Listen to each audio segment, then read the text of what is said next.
Yeah, our next speaker is Andrew, yes?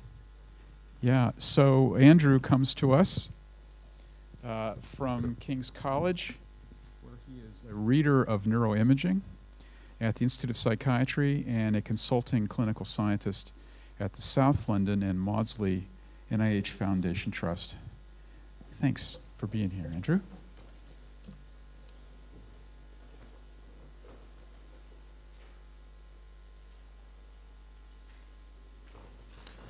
Okay, so I'm going to segue into some of the neuroimaging. So we've got 3 talks coming up looking at some type of neuroimaging. I've slightly changed my talk in order to not repeat what the subsequent 2 speakers are going to cover. So I'll give you a very quick introduction to the 3 neuroimaging techniques that we're going to talk about this morning. One of them is positron emission tomography. And for all of the imaging techniques, in hospitals, they're mainly focused on having a large white scanner of some type or another.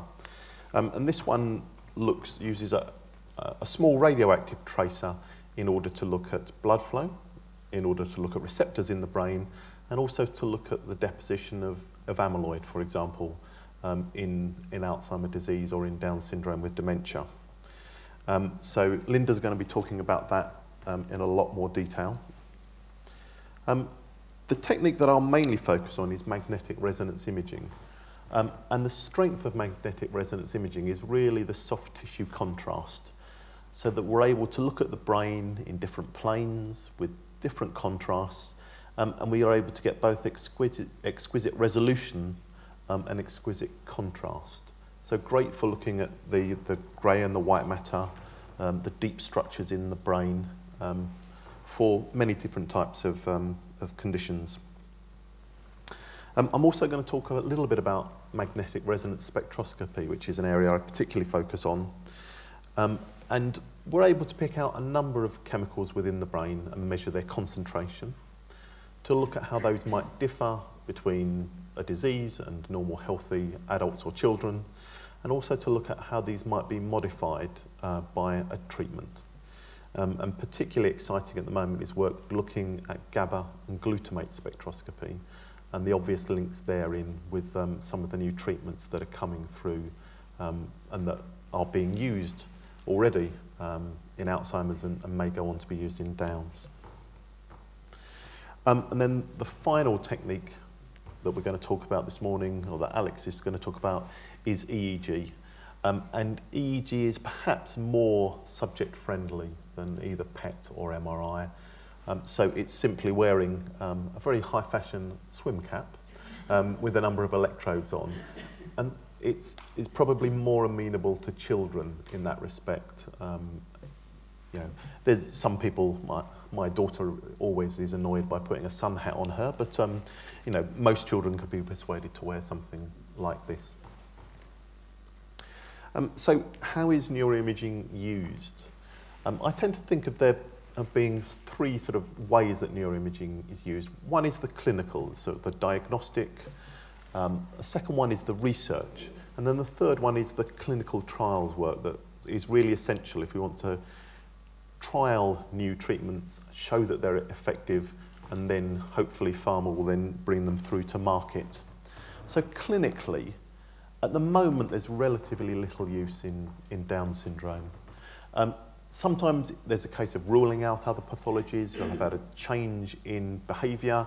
Might that be due to a frontal tumour? Might that be due to some other cause? And occasionally it's used for looking at the potential onset of Alzheimer's disease in Down syndrome, but relatively rarely used.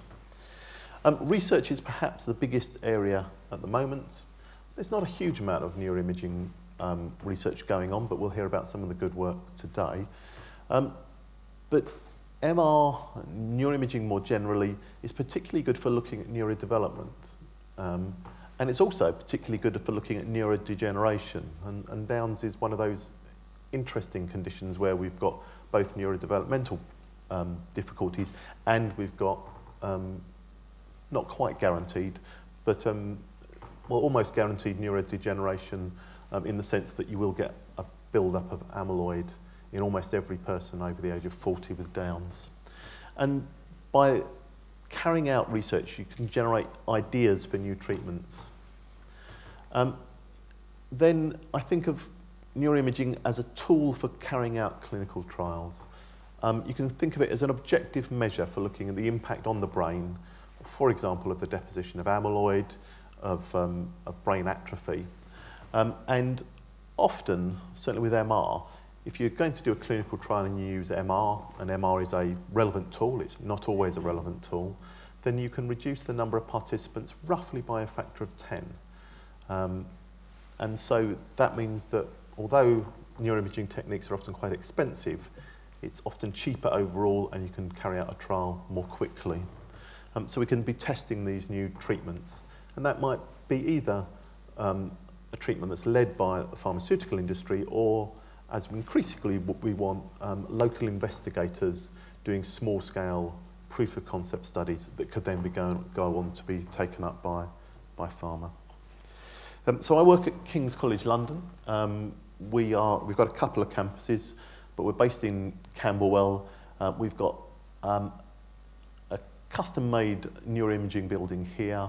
We've got a new clinical trials facility which is set up for exactly the type of work that we'd like to see happening in Down syndrome. So we've got new scanners on site, we've got treatment rooms, we can take bloods, and we're building a new clinical neuroscience institute with a PET facility that should be on stream. The building bit will be up in 2 years and the PET facility within 5. And within London, the 3 major colleges, Imperial, University College London and King's College London, have come together to take over the old GSK Clinical Imaging Centre. When I say old, it's actually quite new. But that's basically a big translational clinical imaging centre with 2 PET systems, 2 high-field MR systems, and a variety of small-bore animal systems for animal models. So a lot of the work that I do focuses on looking at the link between omics, genetics, genomics, blood plasma proteins, brain imaging of one type or another, and clinical or cognitive tests. So we've touched on this before, but we know that in people with Down syndrome over the age of about 40, all of them will have amyloid plaques. In Alzheimer's, we also have neurofibrillary tangles. And if we just looked at Alzheimer's, these are post-mortem halves of a brain, but this is a healthy brain, and this is advanced Alzheimer disease. And we know that in Alzheimer disease, we get the start of the disease in the sort of hippocampus, the entorhinal cortex in the base of the temporal lobe, that spreads out to the frontal lobe, and eventually the whole brain shrinks. So what type of work are we doing on Alzheimer and Downs? We're the lead site for a European study called AdNeuromed, which has looked at about 400 people using brain scanning with Alzheimer's. We're a collaborator for the US ADNI Alzheimer project, which is very much a world-leading study of around 800 people into their second phase. We do quite a bit of work on AD clinical trials. So some of the techniques I'll go on to describe, we're now leading for pharma on rolling out MR scanning sites, setting them up for new treatments. We've got our own investigator-led Downs clinical trial underway, looking at magnetic resonance spectroscopy as a tool for measuring the potential effect of treatments. We've got strong links to the pharmaceutical industry. This is the type of work that we've done on Alzheimer's, so 6 centres across Europe, recruiting just under 400 subjects, some with Alzheimer's, mild cognitive impairment and controls. All of the subjects carry out clinical and cognitive assessments, taking blood and structural MRI, and following up subjects over time, looking for people who convert from what's called mild cognitive impairment, a sort of prodromal form of Alzheimer's disease, to Alzheimer's disease, and seeing how both MR and blood proteins might be able to predict conversion. One of the things we've got a strong focus on is advanced MR analysis measures. So how can one automatically and accurately measure structures like the hippocampus, which we know are affected in Alzheimer's and also affected in Downs, areas like the entorhinal cortex, or here we've got a baseline scan of someone with Alzheimer's disease. We follow them up a year later, and the areas in yellow here are showing the atrophy of the brain that's happened in that 1 year period. We've used image databasing as a tool to enable us to track all of the data that we acquire, to keep it online in a web-accessible database, and as a tool for doing our analyses and clinical trials. We've added omics in, so we've got a number of protein measures, a number of the key genetics measures, and slowly we're building up numbers of subjects. So we've got about 1,500 subjects in London, 400 in Europe. We've got a collaboration with the American ADNI, North American ADNI team, so that's about 840. And at the moment, we've got about 5,000 sets of image analysed. And for each of these points within the image, if you add them up, we've got 20 billion points. And when we summarise our results, we've got 1 million summary measures. So as I always say to people, now we need summary measures of summary measures, because 1 million measures is always too many. One of the things we've been looking at in Alzheimer's disease, and we'd like to now roll out into some of our Down studies, is looking at automated image analysis for detecting the pattern of atrophy that we know that happens in Alzheimer's disease. So we use a statistical technique called orthogonal partial least squares. We measure regional cortical thickness measures. So we, for example, look at the superior temporal and the average thickness of the cortex in the superior temporal region. We use regional MR volumes. So, for example, we're measuring the volume of the hippocampus, the amygdala, the ventricles, and the whole brain. We also looked at manual hippocampal volumes, and we've got a total of 75 different sets of measures. And when we run our technique, basically what we have here, red triangles to the left of the centre are correctly classified as Alzheimer's disease, black triangles to the right are correctly classified as healthy controls. And you can see it's not perfect, but it's a reasonable result. So one of the outputs from our analysis technique is a list of all the variables of importance. So on the left-hand side, we're looking at variables where they're decreased in Alzheimer's. So for example, the left and right hippocampus, temporal left grey matter, entorhinal cortex, they're all decreased in Alzheimer's, which fits in very much with what we know about the biology. And the only things that are really significantly increased are all measures of CSF, so the fluid that surrounds and bathes the brain and fills in as the brain shrinks and atrophies. So we've taken this technique and we've now started to roll it out into clinical practice for our Alzheimer work. So we now think we can get just above 90% accuracy, 90% sensitivity and specificity, and we're beginning to use that as a tool in clinical practice.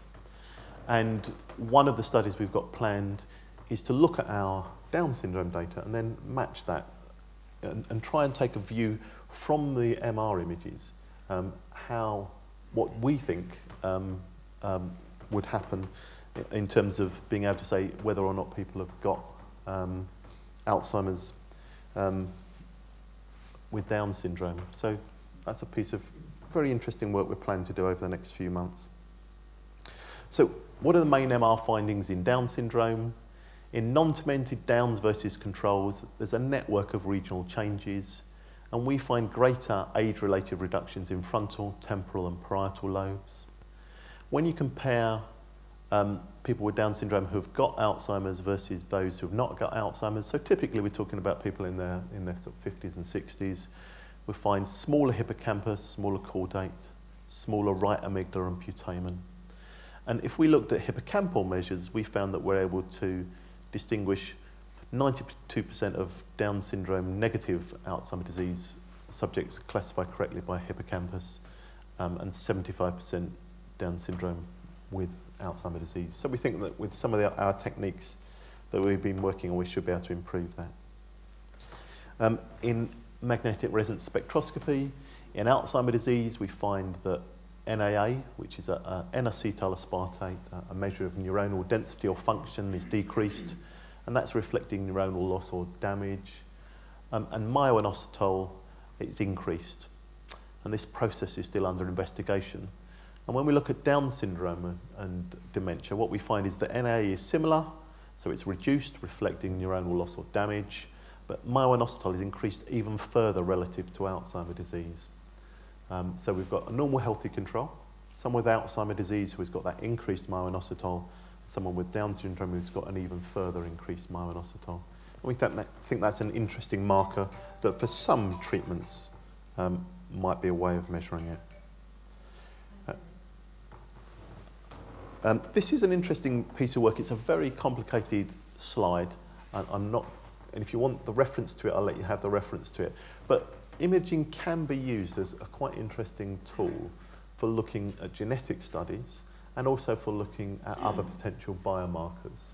And this is a summary of a piece of work that we did looking at blood plasma proteins. So we used gel-based techniques, 2D gel electrophoresis, to identify proteins that were different between patients with Alzheimer's disease and controls. And what we did was we looked at the volume of the hippocampus in the imaging, we compared that to bloods and found proteins that might indicate a small hippocampus rather than a large hippocampus. We also looked at people who declined rapidly with Alzheimer's disease and contrasted to those to people who declined less rapidly. And we've got 2 plates of gels here. And what we did was we looked for what are the proteins which both reflect small hippocampus versus big hippocampus and rapid versus non-rapid decline, and measured those in particular. And then we went on to validate that work in a larger group of people, again looking at blood plasma proteins. And we found clustering, which has recently been picked up in GWAS studies. We then tested that in a PET study and looked for the association of blood plasma clustering levels with PET in one of the amyloid PET tracers called PIB. And then finally we went on to test this in wild-type mice as well. And broadly, a very complicated story, but we were able to show that clustering was a very interesting candidate to look at in terms of Alzheimer's disease, and it may well also have interest in Down syndrome. But this was used... Clustering, yeah. And this is one of the top hits in some of the recent GWAS studies in Alzheimer's. So it's a way that imaging hasn't really been used so frequently in the past, and we think it's got a potential in the future. Last couple of slides. Some of the work that we're doing in autism, we've wanted to look at babies, and we'd wanted to look at neurodevelopment in autism, and also neurodevelopment in babies whose mothers were depressed around the time of conception and birth. And this is one of those horribly complicated, high failure rate studies, which we've recently managed to get published. But it's looking at getting babies to sleep and then measuring their brain activation patterns, and also perhaps more excitingly, looking at myelination in the brain. And so here we can see the brain becoming myelinated from 107 days through to 217 days. And what we've got here is a coronal view of that myelination and then a sagittal view of that myelination.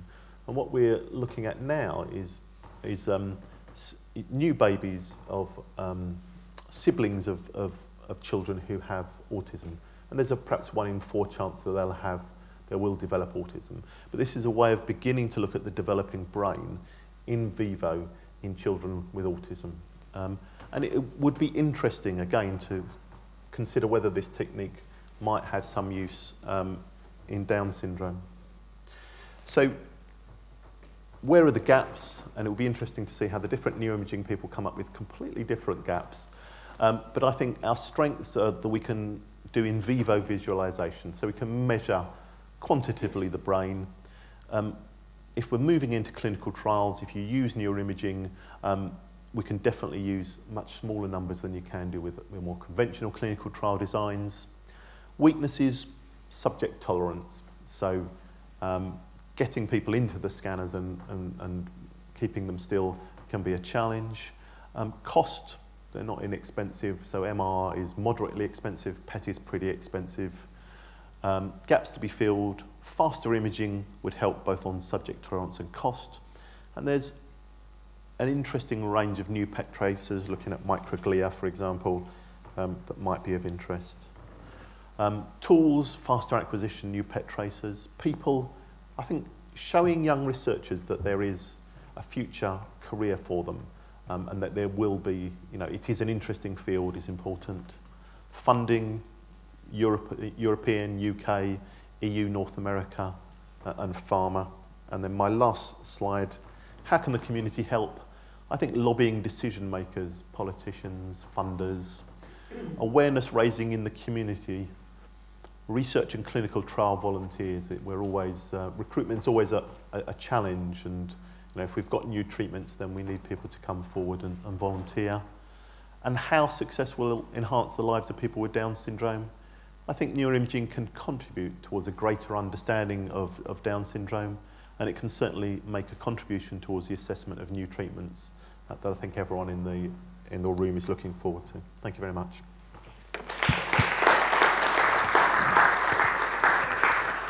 Let's see if we have time for two quick questions. Yeah, go ahead, Rima. So certainly MRI is, there's a lot of technical work to make them compatible, and you need to proactively design your study from the start and then move forward with a unified approach. MRS, yeah, you can, 70% compatible, I'd say, yes.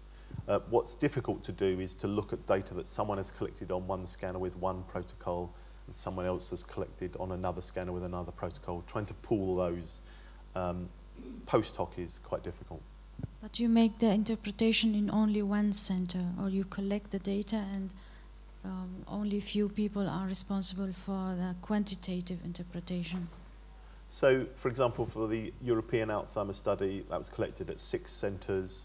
We've just published an imaging genetic paper with images collected at 62 centres. So you need a central coordination scheme, and you can either do analysis at a single centre or you can share the analysis between skilled centres. But yeah, multi-centre studies are technically difficult. They are that you can pull your hair out when you're doing it, but they're certainly possible. Let me go ahead.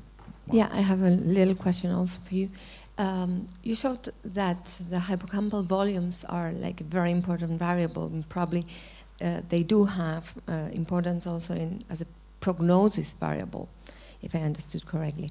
So, to what extent have you checked if the BDNF variants that have been correlated, the MET and VAL variants, the polymorphisms that have been correlated with hippocampal volumes, could have a protective or deleterious effect on the course of Alzheimer's disease?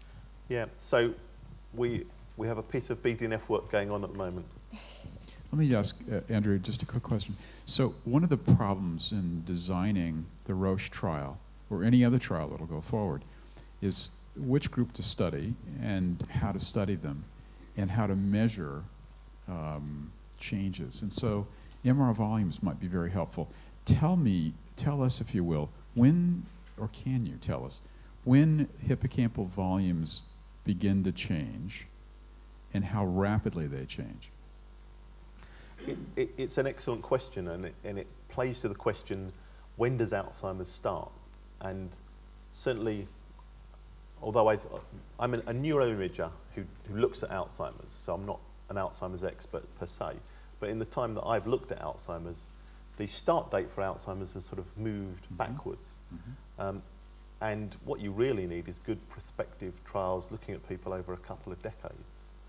So I don't believe that we've got those prospective studies. Probably the best studies we've got are things like the Baltimore Longitudinal Study of Aging, which has been doing serial measures on a group of normal people, healthy older people, some of whom now have converted to mild cognitive impairment and then gone on to AD. But the numbers are relatively small, and the scanners and the technologies change. So you're comparing some smashing look images now with some older images, the best they could do at the time. And so nothing like that for Down syndrome, obviously. I'm not aware of that work if it does exist now.